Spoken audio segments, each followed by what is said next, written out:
Today on Commander Replay, Atraxa must overcome her greatest challenge yet. She must overcome herself. Watching this mirror match of Atraxa versus Atraxa versus Atraxa, and find out who will win in a battle which there can be no winners.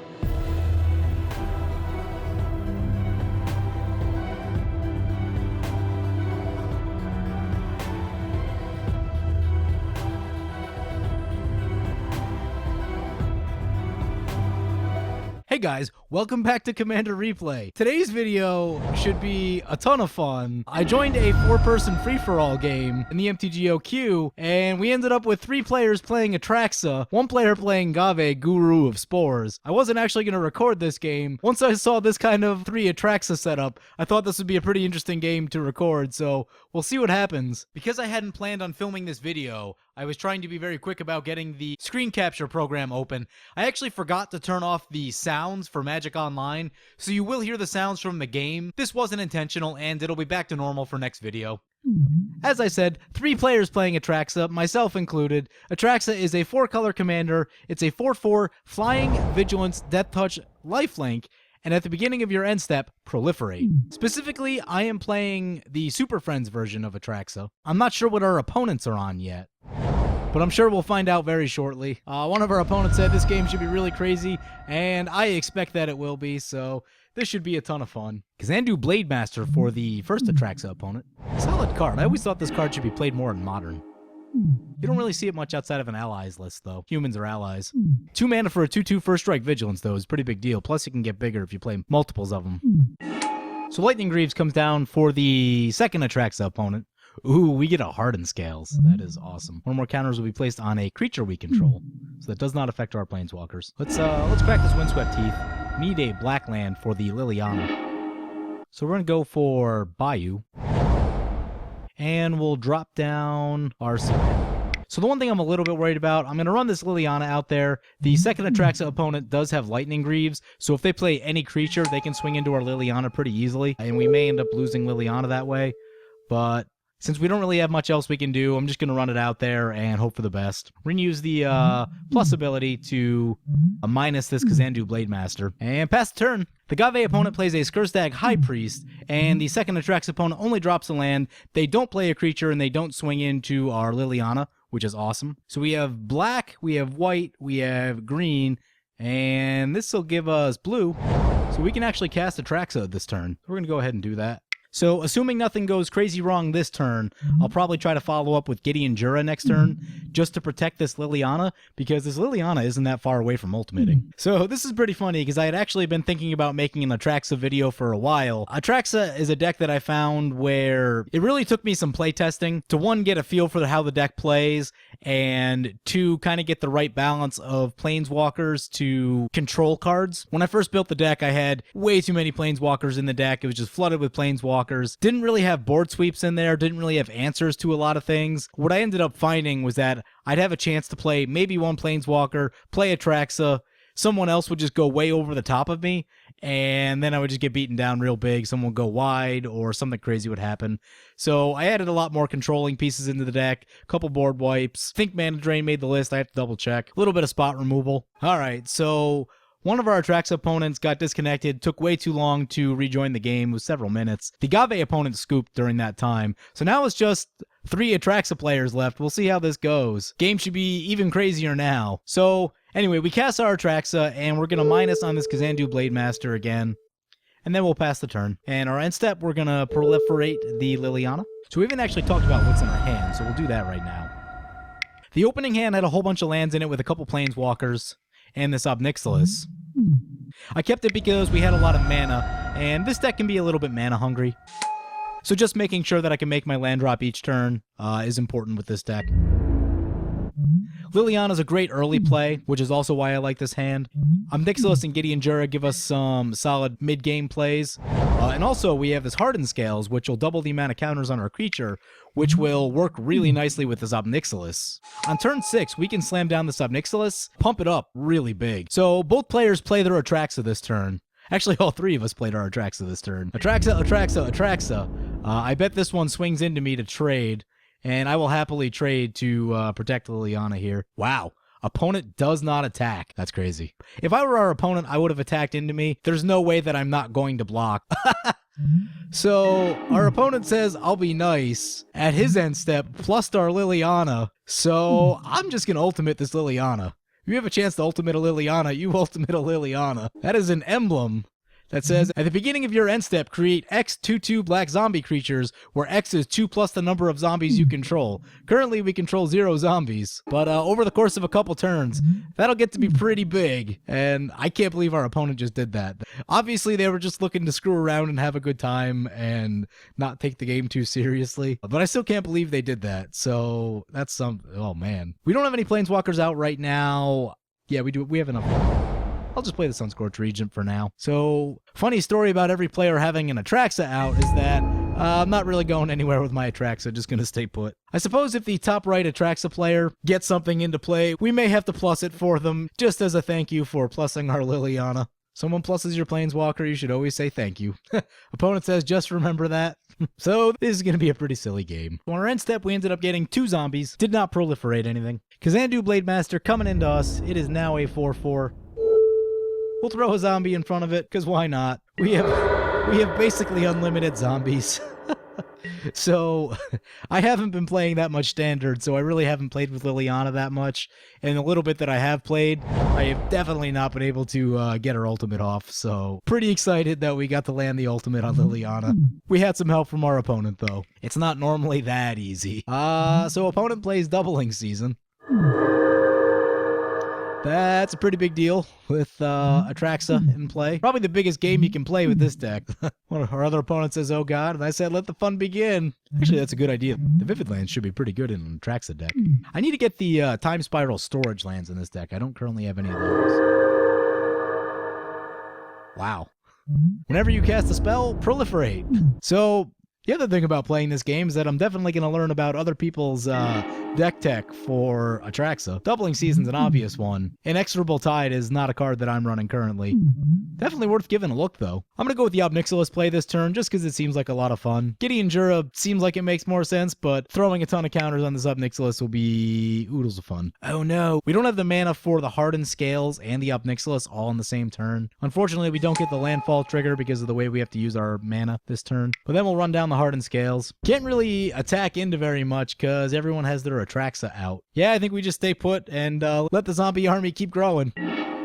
So we get some more zombies, and it is proliferate time. Gonna proliferate our Sunscorched Regent. Ah, fuck it, why not? Weird. It's a weird game already. Let's proliferate this Kazandu Blademaster. Maybe he'll attack the other Atraxa opponent, but more likely he'll probably just swing into us. If not, it's fine. We can throw some zombies in front of it. Opponent laughs out loud.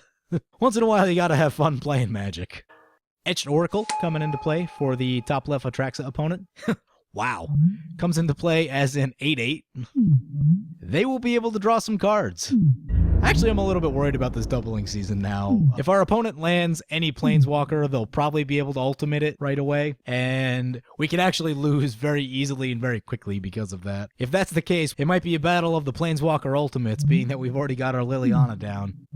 Defense of the Grid for the top right Atraxa opponent.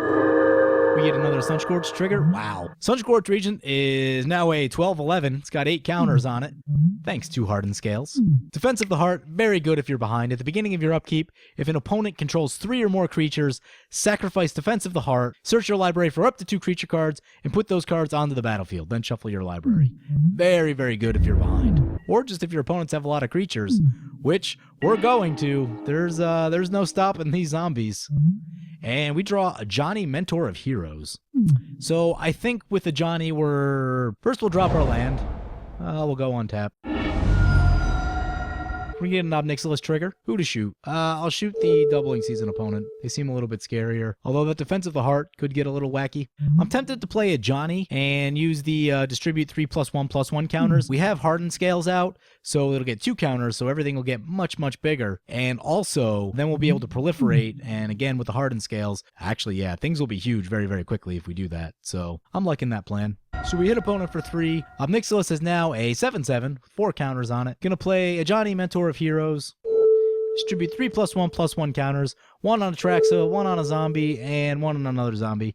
So we have 2 4/4 zombies. Atraxa becomes a 6/6. I'm going to send 1 4/4 zombie at our top right opponent, just to kind of nibble at their life a little bit. I doubt they trade in their Atraxa against the zombie. So we hit for 4. They're down to 32. Both of our opponents are at 32, and we are at 39. And end step time. Time to proliferate. Also, we get some zombies. I get auto this trigger. More zombies. Opponent is going to draw 3 cards in response. Yeah, doubling Season Etched Oracle. That's a thing. Opponent goes up to 7 cards. We proliferate. Always yield to that. So proliferate our zombies. Basically proliferate everyone that's got counters on it. And why not? We'll proliferate this Kazandu Blade Master again. So in that sense, we are creating sort of a nightmare for our other opponent. If the top left Atraxa decides to swing at the top right Atraxa with the Kazandu Blade Master, he's going to have to throw his Atraxa in front of it to not eat that much damage. Kazandu's a 12/12 right now, so it's absolutely huge. It's tricky with Atraxa having Death Touch because I don't really want to run any of our creatures into their Atraxa. Like, I really want to keep our Sunscorch Regent and our Obnixilis. We might hold them back, assuming no board wipes this turn. So a Johnny Goldmane coming into play for the top left Atraxa opponent. We get a Sunscorch Regent trigger. Oh wow. A Johnny Goldmane's got 8 loyalty. Our opponent can use the ultimate if they want to. They would get a white avatar creature that has power and toughness equal to the opponent's starting life total. So it'd be a 40/40. Not starting life total, current life total. So our opponent gets, with the doubling season, they get 2 32/32 avatar tokens. I've actually ultimated a Johnny in games before, especially when it was in standard. And the problem is always that the avatar token does not have trample or flying or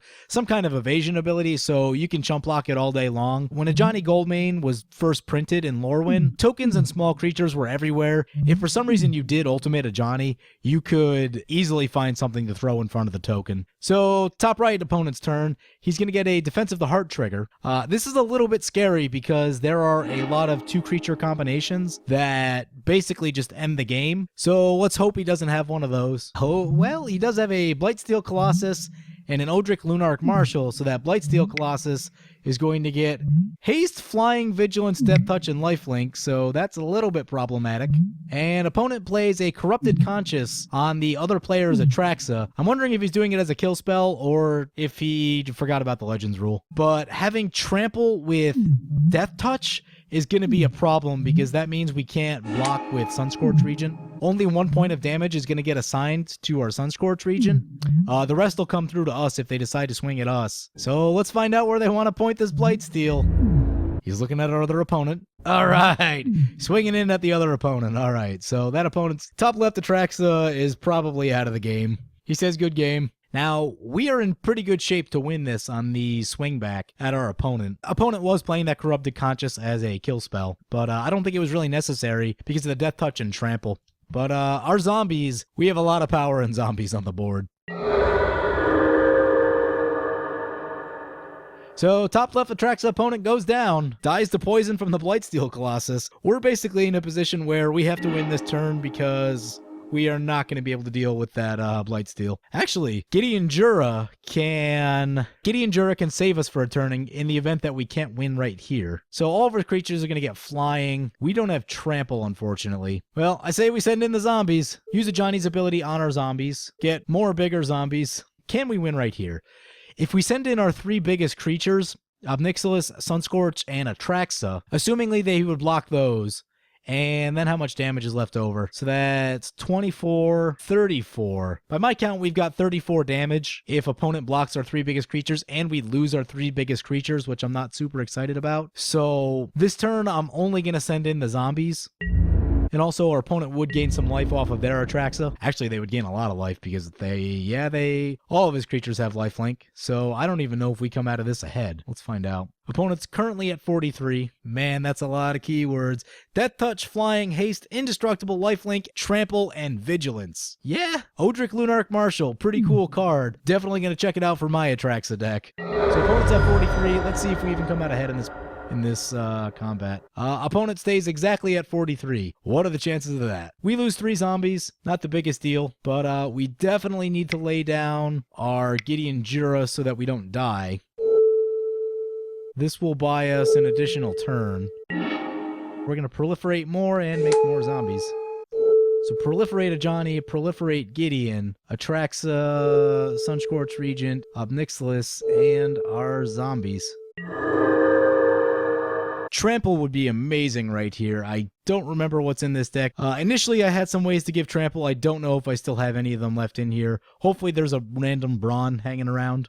We get a whole bunch of zombies, though. So we got 9 additional zombies that turn. In a normal game, that would be a pretty big deal. But with Atraxa, Odric, and Blightsteel Colossus out, I'm actually still pretty nervous. Also of note, the ultimates on our current Planeswalkers aren't super relevant. Gideon becomes a creature, no big deal. Can destroy a tapped creature, but everything has vigilance, so not likely yet unless we come by some creature removal.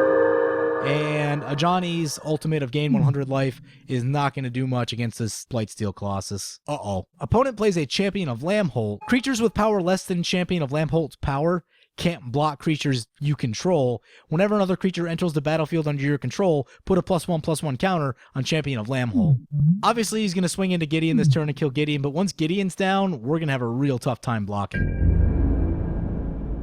So yeah, we are in a must-win position right now. Opponent's going to gain some life, too, off the lifelink. Opponent trying to swing everything at a Johnny and do a bunch of stuff. I think they're soon about to find out that they have to attack Gideon. Everything is indestructible, so no point in blocking. We draw a very unhelpful land. Oh my god. I think I just missed a huge play. Oh, Jesus. Opponent's up to 62 life. That's a thing. We're going to hit him with the Obnixilis trigger, which we can run again. We can use that again. So I completely missed this line of play last turn. We can destroy creature. If we destroy the Odric, then all of his creature abilities won't spread across every creature he controls. That is a huge play. That's exactly what we need to get us out of this mess right now. I'm going to crack this Arid Mesa, looking for another black land. Get our scrub land. Another Obnixilis trigger. 3 more damage to our opponent. Play Obnixilis. Destroy Odric. So now we have some semblance of being able to block and hopefully win this game. We're going to run out this Ashiok since we don't have much else going on. Ashiok is not a card I played with very much, so we could give it a read. Exile the top 3 cards of target opponent's library to +2. Pay X. Put a creature card with converted mana cost X, exiled with Ashiok's ability, onto the battlefield under your control. That creature is a nightmare in addition to its other types. And exile all cards from opponent's hands and graveyards if we ultimate. We'll plus on our opponent. Okay, now let's think about our attack. Opponent's only going to have 1 flyer, which is the Atraxa. We can hold back our Obnixilis for blocking, but if opponent runs into some spot removal, we could be in trouble. Actually, also, we have to distribute more +1/+1 counters.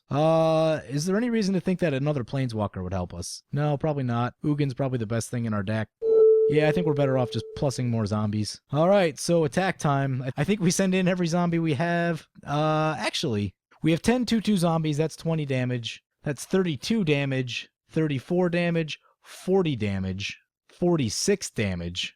So we'd have 46 damage if we send in all of the zombies. The problem is that to make sure that every one of them hits, we'd have to send in our 3 big creatures, and if we do that, we'll definitely lose our Sunscorched Regent. Atraxa will probably hit. Obnixilis would be made much smaller. I'm going to attack like this.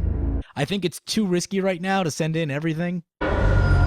So opponent drops down at 28. So next turn they should easily be in range of our massive army of zombies. Our end step, we get another proliferate trigger. Choose everything to proliferate. Everything gets even bigger. And Jesus, we have so many zombies. So many zombies. Zombies everywhere. We got 16 zombies that turn. On top of the 10, 11, 12, 13, 14 zombies. 30 zombies. We have 30 zombies. All of them at least a 2/2. We do have an 8/8 zombie hanging out. A couple 6/6 zombies. Oh, wow. Opponent plays a Beastmaster Ascension. We draw a Watery Grave. Helps us get a little direct damage off of our Obnixilis. We should easily have lethal on him. I'm going to draw a card just in case. Ooh, we draw an Ugin. That's a reasonable insurance policy. We'll plus more zombies. I think we swing with everything this time. If for some reason this doesn't win the game, then Ugin comes down and hopefully clears up the mess. Even though Blightsteel Colossus does not die to Ugin. We'll figure something out if that's the case, though. Opponent says good game. Say thanks for the Liliana pump. Wow. Opponent goes to negative 124. With no blocks. Opponent saying, wow, negative 124. And yeah, I'm saying the same thing. That might be a personal best. I don't usually play win more decks for the most part. I usually play decks that do just enough to get the job done. So this was an interesting game. I thought it would be fun to record. I'm glad I ended up recording it because even if we didn't get the win, it was still just going to be a ridiculous game with 3 Atraxa opponents floating around. Made even more weird by the fact that everyone was proliferating for each other. Let me know what you guys think of Atraxa. Let me know what kind of Atraxa deck you've built. I don't think Super Friends is necessarily the best build for Atraxa. Having some number of Planeswalkers is correct, but going full Super Friends, as you saw in the early game, there was at least one opportunity where opponent could have played a creature, put boots on it, and attacked in, and took down our Planeswalkers. So again, I don't think full Super Friends is the correct build for Atraxa, but some number of Planeswalkers is correct. Finding the correct balance of Planeswalkers, creatures, and removal spells is the balancing act that I've been definitely trying to figure out with Atraxa. Let me know if you guys have any cool insights on Atraxa. It's not a deck that's like super easy to pick up and play optimally, I feel. It does take a little bit to get used to playing Atraxa. At least for me anyway, because I tend to play a lot of aggressive generals, and Atraxa Super Friends is not an aggressive strategy. But anyway, let me know what you guys think. Let me know if you have any insight on Atraxa, and of course, feel free to comment, like, or subscribe. This has been Atraxa. Thank you for watching.